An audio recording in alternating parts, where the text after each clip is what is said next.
Praise the lord. ఈ bible quiz programme మీకు మీ కుటుంబంకు చాలా ఆశీర్వాదకరంగా దీవెనకరంగా ఉంది అని అయితే నేను భావిస్తున్నాను. ఎందుకంటే నేను అడిగే ప్రశ్నలకు సమాధానం చెప్పడం కోసమైన బైబిల్ని చదువుతారు అనే ఉద్దేశంతో ఈ బైబిల్ క్విజ్ ప్రోగ్రామ్ అయితే స్టార్ట్ చేయడం జరిగింది. మొదటిగా నిన్నటి ప్రశ్నలకు సమాధానాన్ని స్క్రీన్ మీద చూపిస్తాను చూడండి. ఇంకా ఆలస్యం చేయకుండా ఈరోజు బైబిల్ క్విజ్ని స్టార్ట్ చేసేద్దాం. Question number 1.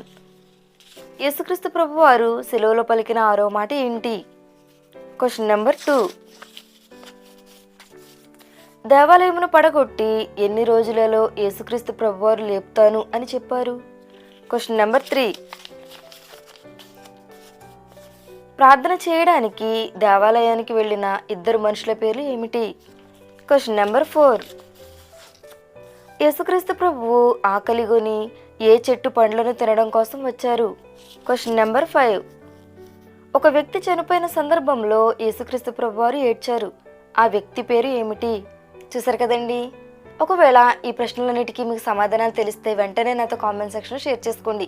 ఒకవేళ వీటికి మీకు సమాధానాలు తెలియకపోతే నెక్స్ట్ వీడియోలో ఈ ప్రశ్నలకు సమాధానాలు తెలియజెప్పడం జరుగుతుంది. అప్పటి వరకు మన ఛానల్ని చూస్తూనే ఉండండి. Praise the lord.